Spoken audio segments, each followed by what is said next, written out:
Ang manipis na hamog ay nakabitin sa umaga sa kahabaan ng National Highway sa Calamba, Laguna. Ito ay isang mahalagang daanan na nag-ugnay sa mga industrial na sona ng Calabarzon sa mga pamilihan ng Metro Manila. Basa pa ang kalsada mula sa ulan ng madaling araw, at ang amoy ng basang lupa ay humahalo sa singaw ng diesel mula sa mga sasakyang nagsisimula ng magdagsaan. Sa gitna ng pila ng mga malalaking truck na dahan-dahang umuusad, isang lumang Isuzu Elf na kulay berdeng militar ang tila matatag ang takbo. Ang trooper nito ay isang babae na may napakasimpleng kasuotan, isang kulay abong long sleeve na t-shirt, isang kupas na jacket, isang itim na sombrero na nagtatakip sa bahagi ng kanyang mukha, at isang manipis na face mask. Ang kanyang mga braso ay mukhang matipuno, ngunit ang kanyang mga kilos ay mahinahon. Ang pangalan niya ay Luz, o iyon ang tunay na pangalan na kanyang itinatago. Sa manifest ng kargamento, nakatala siya bilang si Alex, isang bagong trooper mula sa isang maliit na kumpanya ng ekspedisyon.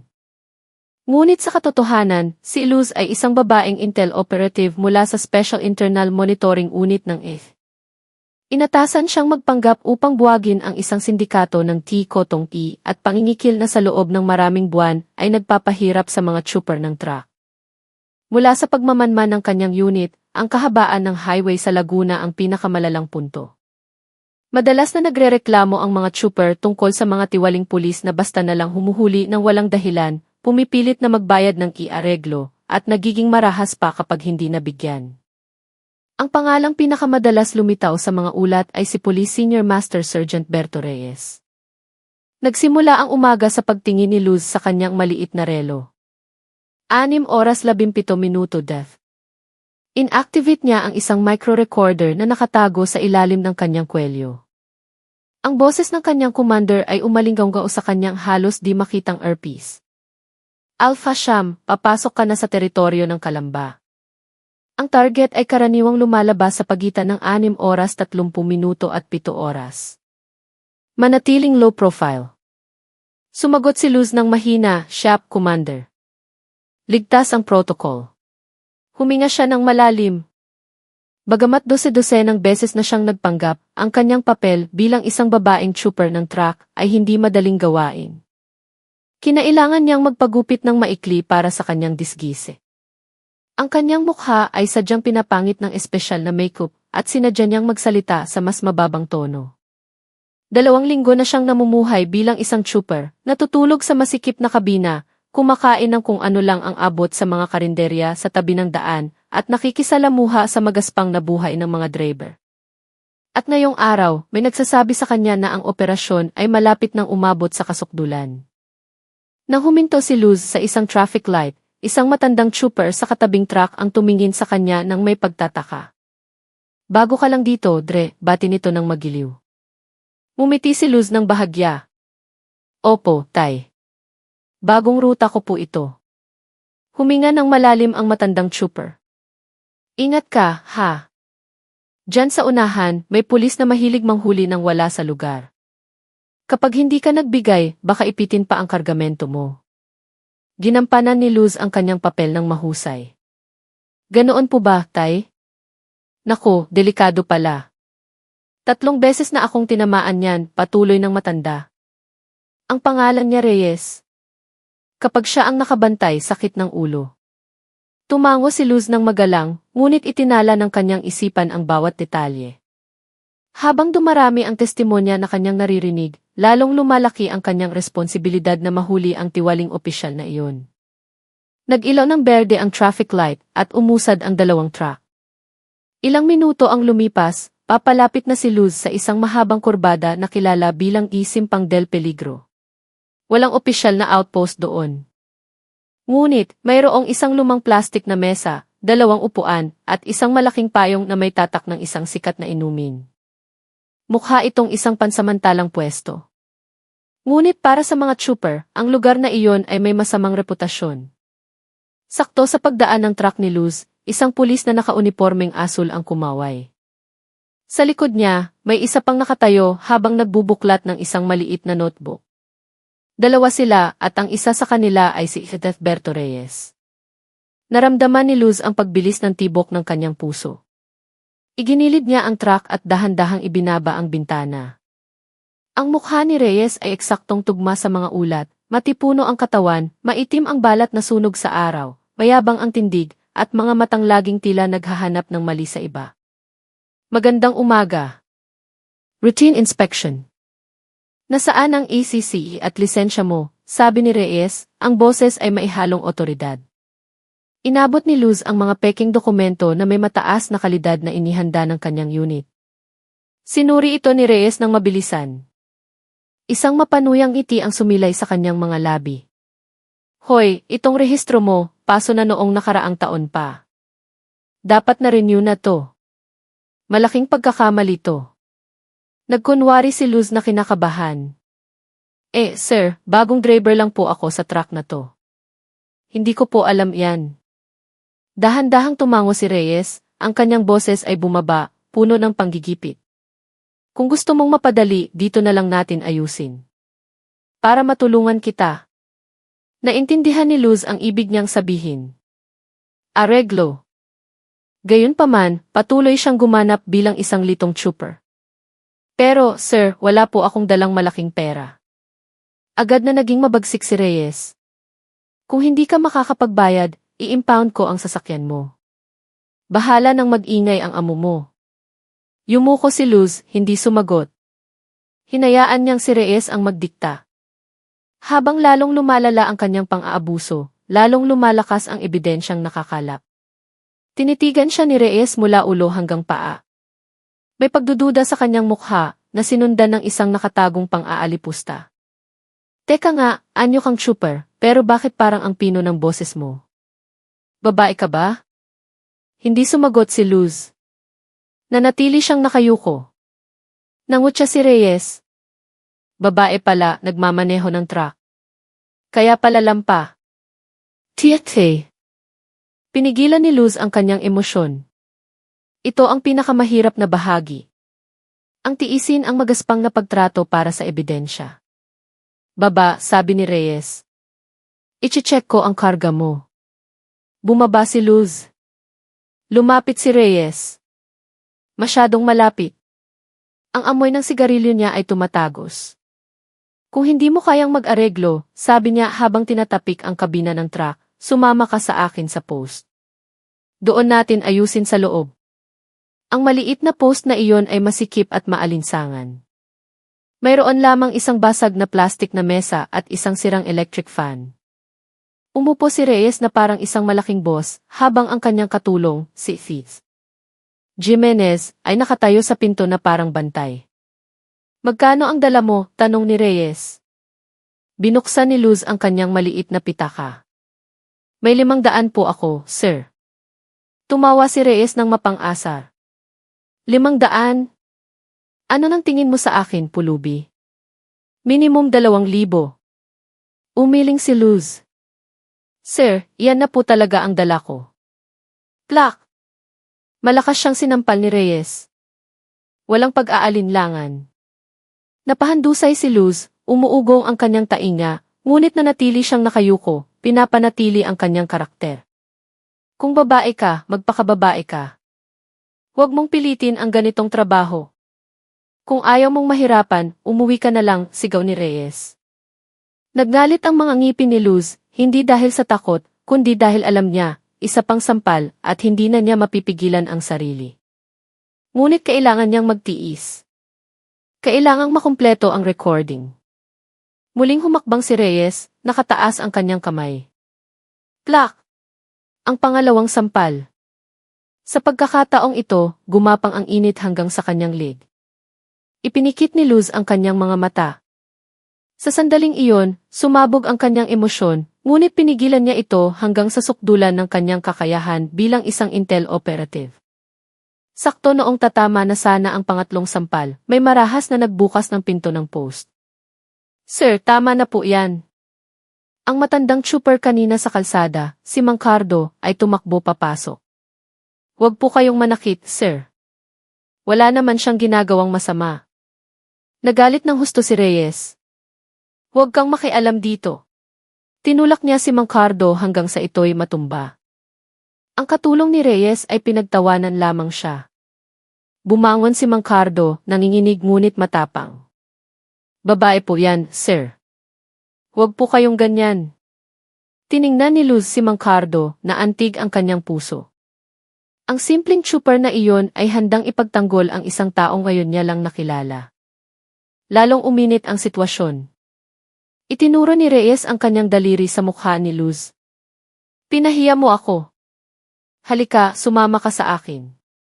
Ikukulong kita hanggang sa umiyak kang magmakaawang umuwi. Hinila niya ng marahas si Luz. At sa sandaling iyon, nakita ni Luz ang isang maliit na kamera na hugis ballpen na nakasuksok sa bulsa ng uniforme ni Reyes. Isang direktang ebidensya na hindi maikakaila. Habang hinihila siya ni Reyes palabas, sa wakas ay kumilos si Luz, mabilis, ngunit tila isang reflex na reaksyon. Hinawakan niya ang pulso ni Reyes. Hindi malakas. Sapat lang para pigilan ang kilos nito. Nagulat si Reyes. Marunong kang lumaban? Agad na binitawan ni Luz ang kanyang kamay at umatras. Pasensya na po, sir, reflex lang. Ngunit nagbago ang tingin ni Reyes. Nagduda na siya. Naramdaman niyang napahiya siya, at ang pagdududa na iyon ay mapanganib. Hindi ka ordinaryong trooper, no? May kakaiba sa'yo. Lumapit siyang muli. Masyadong malapit. Lumalaki ang panganib. Naghanda si Luz na gawin ang pinakamahalagang desisyon sa operasyon, ang tapusin ang kanyang pagpapanggap. Ngunit bago pa man siya makapagsalita, ang tunog ng papalapit na sasakyan ang naghudyat ng malaking pagbabago. Hindi ito patrol car, hindi rin truck. Tatlong itim na sasakyan ang dahan-dahang huminto sa harap ng post. Agad na nalaman ni Luz. Dumating na ang backup unit. Papasok na ang operasyon sa yugto ng pag-aresto. Nalito si Reyes. Sino yan? Bakit walang plaka ang mga sasakyan? Narinig ang mga yabag ng ilang tao na papalapit. Matatag na mga yabag, hindi yabag ng ordinaryong mamamayan. Inayos ni Luz ang kanyang tayo. Nagbago ang kanyang mukha. Hindi na ito ang mukha ng isang pagod na trooper ng truck, kundi ang mukha ng isang alagad ng batas na handang ilantad ang katotohanan. Hoy, ipaliwanag mo sa akin kung ano to, pasigaw na tanong ni Reyes. Tinitigan siya ni Luz ng diretso sa unang pagkakataon. Isang malamig na tingin ng isang intel operative na matagal nang nakita ang katotohanan bago pa man malaman ng iba kung ano ang nangyayari. Sir, sabi ni Luz, sa tingin ko, oras na para malaman ninyo kung sino talaga ako. Huminto ang mga itim na sasakyan, bumukas ang mga pinto, lumapit ang mga yabag ng mga ahente, at ang mundo ni Reyes ay malapit nang gumuho sa loob ng ilang segundo. Nagsimulang umambon nang maging magulo ang sitwasyon sa tabi ng highway. Ang mga trooper ng truck na kanina ay mga manonood lamang ay nagsimula ng lumapit matapos masaksihan kung paano sinampal ni Desberto Reyes ang isang babaeng trooper nang walang malinaw na dahilan. Ngunit walang sinuman ang nag-akala na ang babaeng mukhang ordinaryong trooper, na may kupas na sombrero, makapal na jacket, at mga kamay na puno ng langis ng makina, ay biglang tatayo ng tuwid na may ibang kislap sa mga mata. Hindi ito tingin ng takot, hindi rin tingin ng galit na walang kontrol, kundi isang tingin na matalas, kalmado, at puno ng kalkulasyon. Ang tipikal na tingin ng isang sanay na operatiba. Sumugod muli si Reyes, nakaliyad ang dibdib, hindi pa rin namamalayan na ang kanyang mga hakbang ay lumampas na sa hangganan. Akala mo dahil babae ka, hindi kita papatulan, sigaw niya habang nakaturo sa mukha ng babae. Ilang trooper ang nagsimulang sumigaw. Tama na yan, sir. Pang-aabuso na yan. Huwag kayong manakit. Ngunit lalo lang nagalit si Reyes. Mag-alis kayo. Usapan namin to ng trooper na to. Hindi na tinag ang babae ni Katiting. Walang takot, tinanggal niya ang kanyang sombrero. Dahan-dahang lumugay ang kanyang buhok, ipinapakita ang katatagan ng kanyang mukha na kanina inatatakpan ng anino. Sa isang malalim ngunit kontroladong boses, sinabi niya, tama na po, sir. Lumalagpas na kayo sa batas. Suminghal si Reyes. Wow, ang angas mo ah. Super ka lang. Huwag kang umasta na kung sino. Nag-alala ang ibang mga trooper. Nakaramdam sila ng kakaiba sa babaeng iyon. Tila may isang hindi nakikitang aura na nag-udyok sa kanila na lumayo, ngunit gusto ring malaman ang mangyayari. Huminga ng malalim ang babae, pinipigilan ang sarili. Binabalaan ko po kayo sa huling pagkakataon. Huwag ninyo akong hawakan. Nandito ako para gampanan ang isang tungkulin. Tumawa ng malakas si Reyes. Tungkulin? Anong tungkulin? Magpuslit ng iligal na kargamento. Super ng truck, nag-aastang may misyon para sa bayan. Tiete. Ngunit tiningnan lang siya ng babae ng walang emosyon. Isang tingin na nagpanginig sa ilang trooper. Ang pangalan ko ay Luz, dahan-dahan niyang sinabi. Huminto siya sandali, maingat na pinipili ang kanyang mga salita. At hindi ako ordinaryong trooper. Nangutya si Reyes. Tapos sasabihin mong isa kang superhero. Muling huminga si Luz. Halatang ayaw niyang ilantad ang kanyang pagkatao. Kailangan niya ng matibay na dahilan at ang ginawa ni Reyes ay higit pa sa sapat. Biglang may narinig na tunog mula sa dulo ng kalsada. Isang mahinang sirena, ngunit malinaw na hindi tunog ng ordinaryong patrol.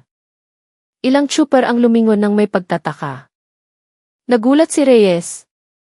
Sino na naman yan? Hindi lumingon si Luz. Nanatili siyang kalmado, idinikit ang isang daliri sa maliit na headset na nakatago sa likod ng kanyang buhok. Alpha 3, nag-ulat. Kontrolado ang sitwasyon. Ang pangunahing target na may indikasyon ng pangingikil at karahasan ay hayag na. Backup, handa na. Nagtinginan ang ilang trooper. Alpha 3. Backup. Naku, parang codename yan ng mga intel Nagsimulang mawala ng tapang si Reyes. Sino ka ba talaga? Tiningnan siya ni Luz ng diretso sa mata. Intel. Special Internal Monitoring Unit ng EFE. Nagsasagawa ng undercover operation para imapa ang mga tiwaling opisyal na madalas mangikil at gumawa ng karahasan sa rutang ito. Isang mahabang katahimikan. Lahat ay natigilan. Namutla si Reyes. Malamig na pawis ang tumulo mula sa kanyang sentido. Special Unit. May kinuha si Luz mula sa loob ng kanyang kabina.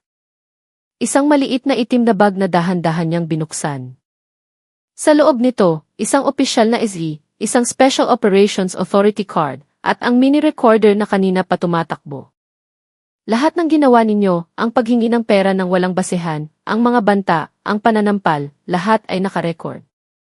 Hindi lang video, kundi pati high-grade audio. Tiningnan niya si Reyes ng diretsyo. Kaya kung gusto ninyong magkaila, sige lang. Pero ang ebidensya ay hindi nagsisinungaling. Ang ibang mga trooper ay mahinang nagsigawan. Ang tensyonadong sitwasyon ay naging halo-halong ginhawa at paghanga. May bumulong, kaya pala ang tapang niya. Galing. Intel pala talaga. May nagsabi pa, kaya pala hindi siya nataranta noong sinampal. Sinubukan ni Reyes na abutin ang radyo sa kanyang balikat, ngunit nanginginig ang kanyang kamay. Malito. Tinrap ninyo ako. Umiling si Luz. Walang patibong. Ipinakita mo lang ang tunay mong ugali kapag pakiramdam mo ay may kapangyarihan ka. Tatlong itim na sasakyang walang plaka ang sabay-sabay na huminto. Bumukas ang mga pinto at lumabas ang 4 na ahente na nakasibilyan. Walang nakauniporme. Walang kapansin-pansing pagkakakilanlan. Ngunit ang kanilang aura ng profesionalismo ay napakalinaw. Isang matipunong lalaki na nasa edad 40 ang lumapit kay Luz. Ayos ka lang ba? Tumango siya. Lahat ayon sa plano. Ang target ay nahulog ng walang pilitan. Ang pinuno ay matalim na tumingin kay Reyes. Police Senior Master Sergeant Reyes. Opisyal na kayong nasa ilalim ng investigasyon. Pakiusap, sumama kayo ng maayos. Umatras si Reyes. Ano to? Hindi kayo mga pulis? Pulis din ako. May karapatan ako. Sumagot si Luz. Ang karapatan ninyo, sir, ay nagtapos noong ginamit ninyo ang uniforme para mang-api ng mga taong itinuturing ninyong mahihina.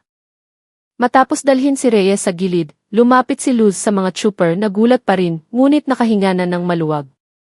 Pasensya na kung nalito kayo sa pagpapanggap ko, magalang niyang sinabi. Ang aming tungkulin ay ilantad ang mga tiwaling opisyal na madalas mamerwisyo sa mga trooper sa rutang ito. Matagal na naming minamanmanan si Reyes dahil maraming ulat ang pumasok pero wala kaming matibay na ebidensya. Ngayong araw, siya mismo ang nagtanggal ng sarili niyang maskara. Isang matandang trooper ang tumapik sa kanyang balikat. Neng, salamat. Kaming mga maliliit na trooper, madalas hindi namin alam kung saan magsusumbong. Ikaw ang unang tunay na nagtanggol sa amin. Ngumiti si Luz ng bahagya, isang taos pusong iti. Hindi darating ang hustisya kung mananahimik lang tayo, tay. Pinoproseso si Reyes sa lugar na iyon. Ang mga ahente ay naglabas ng isang opisyal na pahayag para sa internal na dokumentasyon. Pang-aabuso sa kapangyarihan, pisikal na karahasan, pangingikil, at paghadlang sa isang lihim na operasyon. Sa wakas ay sumuko si Reyes. Nanlambot ang kanyang mga tuhod. Alam niyang tapos na ang kanyang karera. Lumapit si Luz.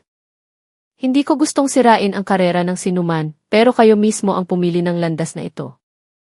Yumuko lamang si Reyes, hindi magawang tumingin sa kanya. Dinala ng mga ahente si Reyes sa sasakyan. Muling isinuot ni Luz ang kanyang sombrero, naghahandang umalis. Isang trooper ang nagtanong, Ma'am Intel, ilalabas po ba sa publiko ang lahat ng ito? Ngumiti si Luz ng maliit. Ang hustisya ay gagana sa sarili nitong paraan. Ang malinaw, wala nang mangungotong sa rutang ito. Pumasok siya sa kabina ng truck at pinaandar ang makina. Dahan-dahang umalis ang truck, iniwan ang mga trooper na hanga pa rin. Tiningnan ni Luz ang daan na basa ng ulan habang mahinang nagsasalita sa kanyang radyo, tumila na ang ulan, Commander. Misyon tapos na. Huminto na ang ulan, ngunit ang amoy ng basang lupa ay umaalpas pa rin mula sa ibabaw ng kalsada nang isara ni Luz ang kanyang maliit na notebook. Noong gabing iyon, ang maliit na headquarters na ginawang field command post ay tahimik. Isang-isa 0-watt na fluorescent lamp lang ang kumikislap-kislap sa itaas ng isang lumang mesang kahoy. Sa harap niya, nakalatag ang isang malaking mapa ng lugar ng operasyon. Ang mga pulang linya ay nagmamarka sa mga ikotong hotspots na matagal nang nagpapahirap sa mga trooper ng kargamento. At sa gitna ng lahat ng iyon, ang pangalan ni Isdeth Reyes ang pinakamakapal ang pagkakasulat. 2 beses itong binilugan, tanda na hindi lang siya isang simpleng salarin, kundi posibleng protektor din ng buong sindikato. Huminga ng malalim si Luz. Hindi na ito tungkol sa akin na sinampal. Ito ay tungkol sa kanila na ilang taon nang sinasaktan, bulong niya sa sarili. Ilang minuto ang lumipas, bumukas ang pinto ng post.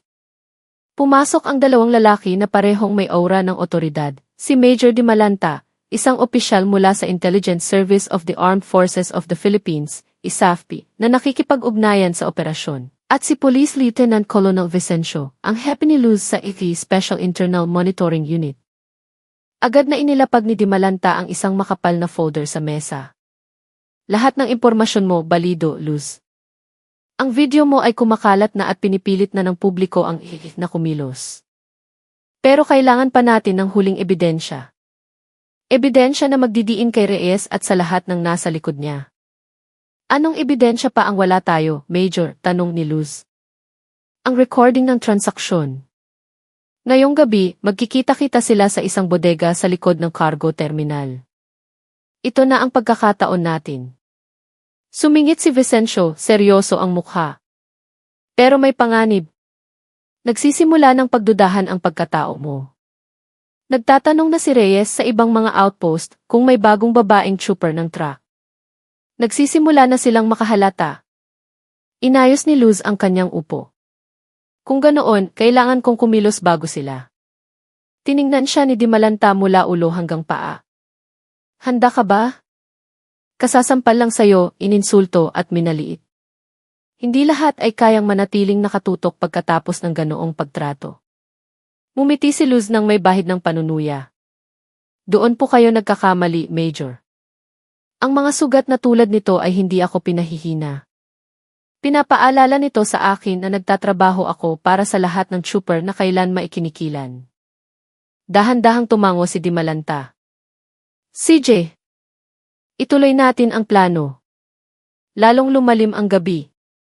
Nagsimula nang dumilim ang mga ilaw sa kalsada. Bumalik si Luz sa kanyang lumang asul na truck na sa katotohanan ay isang sasakyang paniktik ng kanilang unit. Kahit na namamaga pa ang kanang pisngi niya mula sa sampal kaninang umaga, pinaandar pa rin niya ang makina. Ang panginginig ng truck ay tumama sa kanyang sikmura, ngunit kinagat niya ang kanyang labi upang tiisin ang sakit para sa mga babaeng trooper na walang boses, bulong niya. Isang maliit na radyo ng komunikasyon ang nakasuksok sa dashboard. Luz, sabi ni Vicencio. Tandaan, huwag munang lumapit. Mag-park sa Zone D hanggang sa bigyan ka namin ng senyas. Kopya. Dahan-dahan niyang minaneho ang truck patungo sa cargo terminal.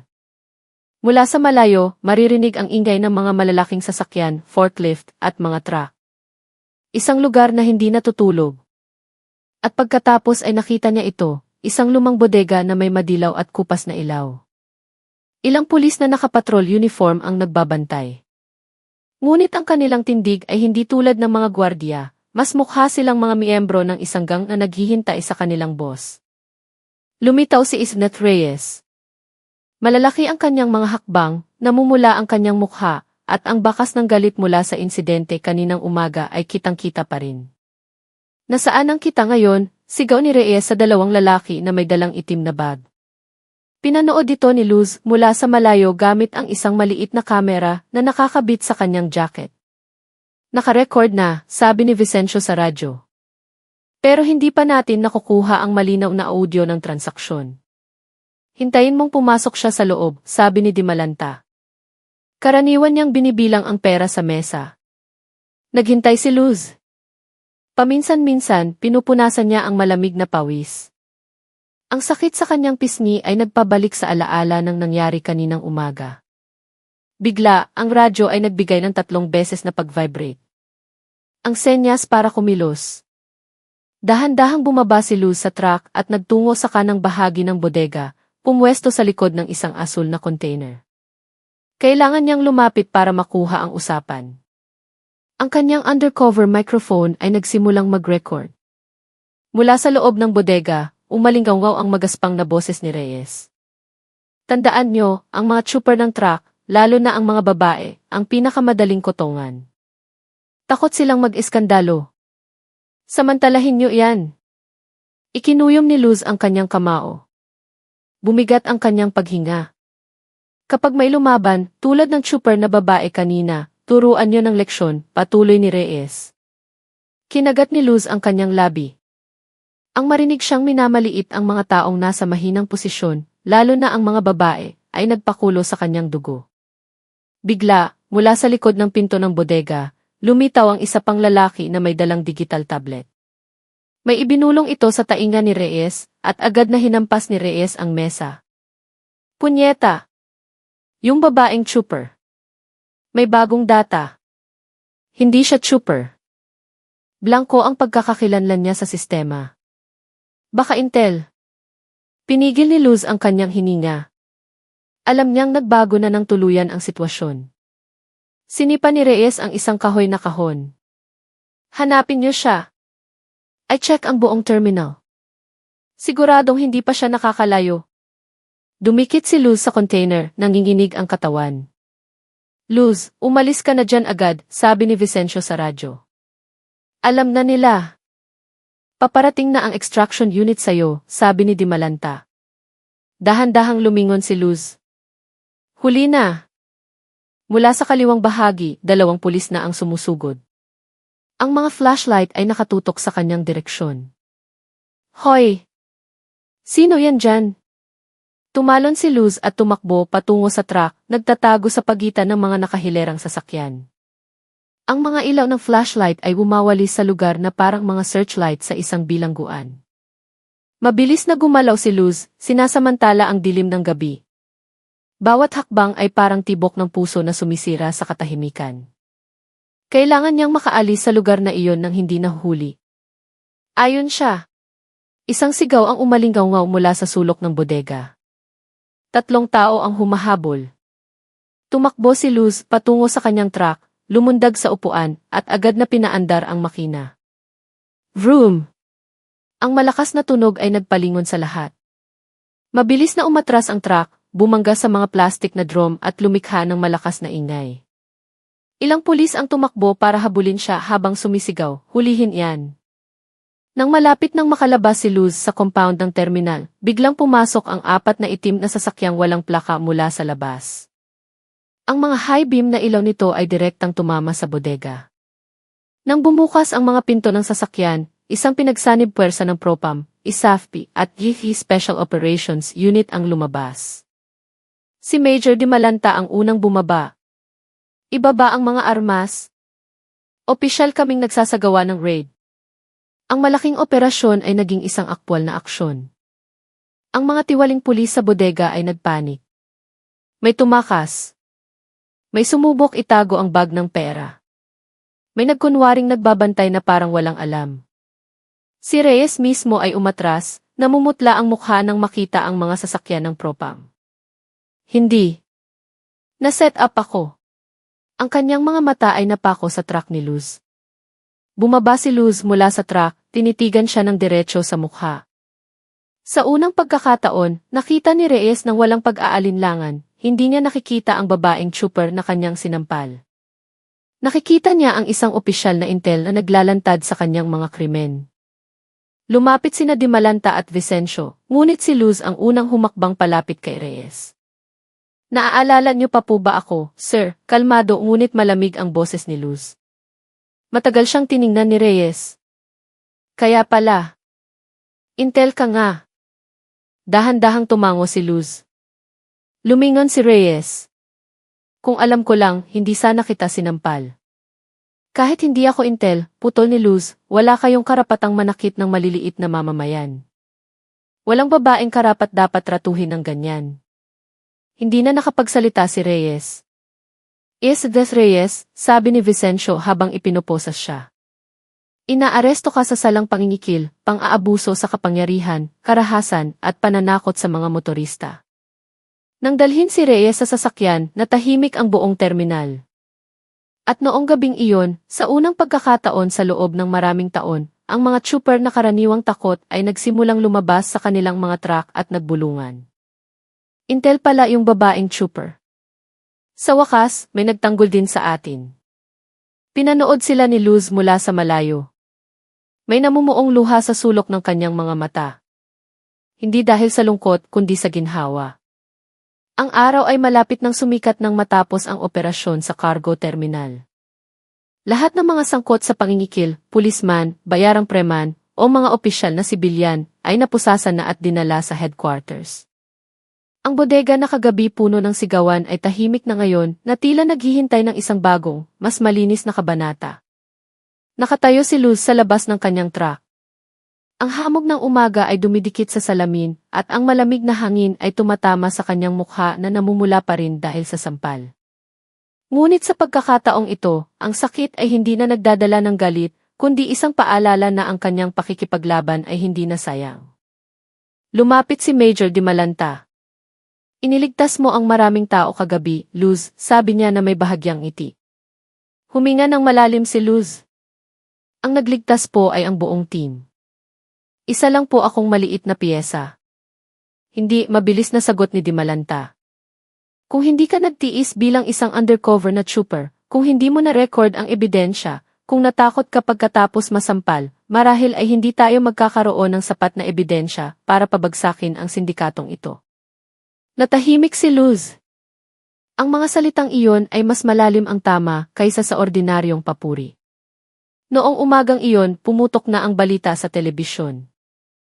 ISAFP, ni-raid ang bodega ng Cotton Cops, mga tiwaling pulis, arestado. Ang social media ay puno ng mga video clip ng raid, ang mukha ni Reyes na dinadakip, at, hindi maiiwasan, ang maikling footage ng sandaling sinampal niya ang babaeng trooper na isa palang intel. Bumuhos ang mga komento, dapat lang sa kanila yan.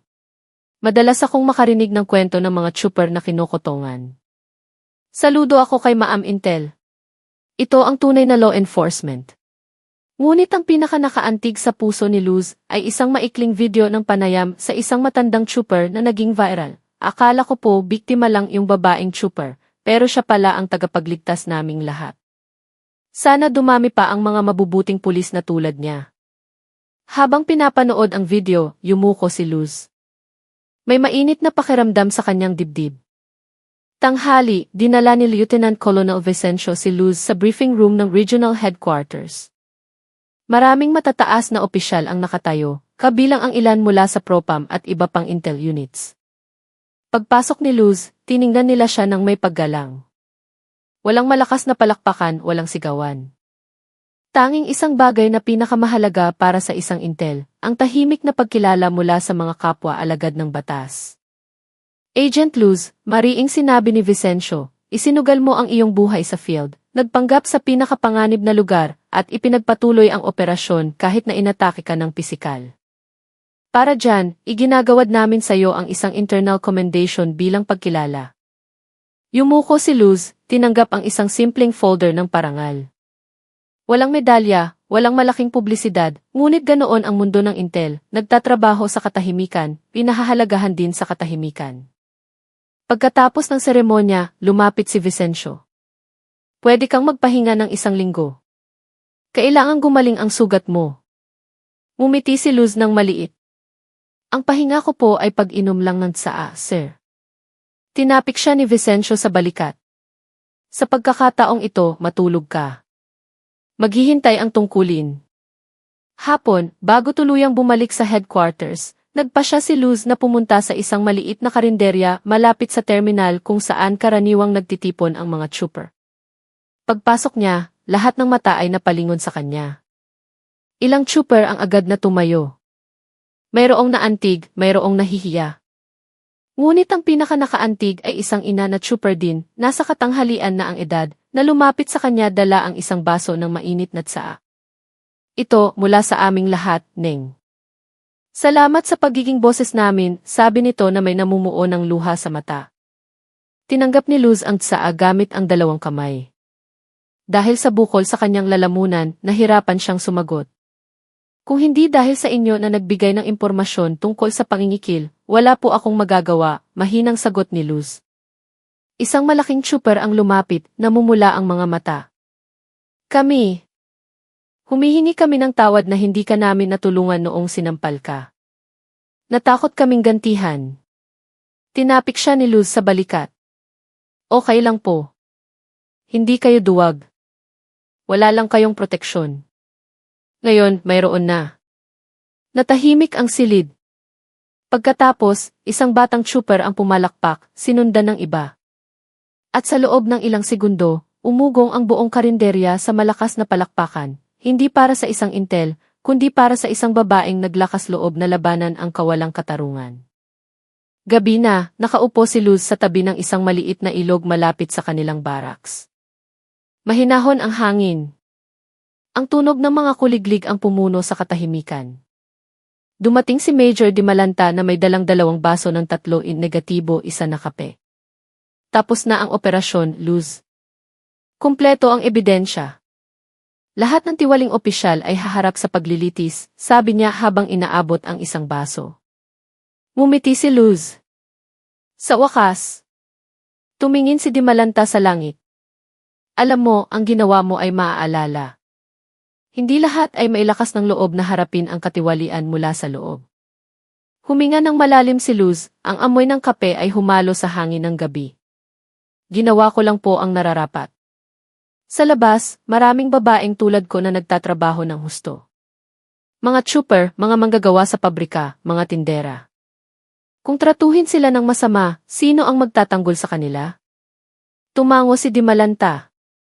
Matapos ang mahabang sandali, marahan siyang nagtanong, kung may susunod na undercover operation, handa ka ba? Tinitigan ni Luz ang ilog na sumasalamin sa mga ilaw ng barracks. Hanggat may mga taong gumagamit ng uniforme para mang-api, patuloy akong bababa sa field, matatag niyang sagot. Pagkatapos ay ngumiti siya ng maliit. Pero para sa gabing ito, hayaan niyo muna akong magpahinga. Sabay silang mahinang tumawa, pinapakawalan ang natitirang tensyon. Ilang araw ang lumipas, ang mga balita sa telebisyon ay nag-ulat ng update. Dose-dosenang mga opisyal ang pinatawan ng mabibigat na parusa. Ang ilan ay sinampahan ng kasong kriminal. Ang sindikato ng pangingikil sa mga truck ay opisyal na nabuwag. Ngunit hindi alam ng publiko ang buong kwento. Ang alam lang nila ay may isang babaeng trooper ng truck na naglakas loob na lumaban. May isang taong tumayo noong marami ang piniling manahimik. At bagamat ang mundo ng Intel ay laging gumagalaw sa anino, ang kwento ni Luz ay tahimik na mabubuhay sa mga salaysay ng mga trooper. Ipamamana mula sa isang karinderya patungo sa isa pa, mula sa isang terminal patungo sa susunod. Isang kwento tungkol sa katapangan ng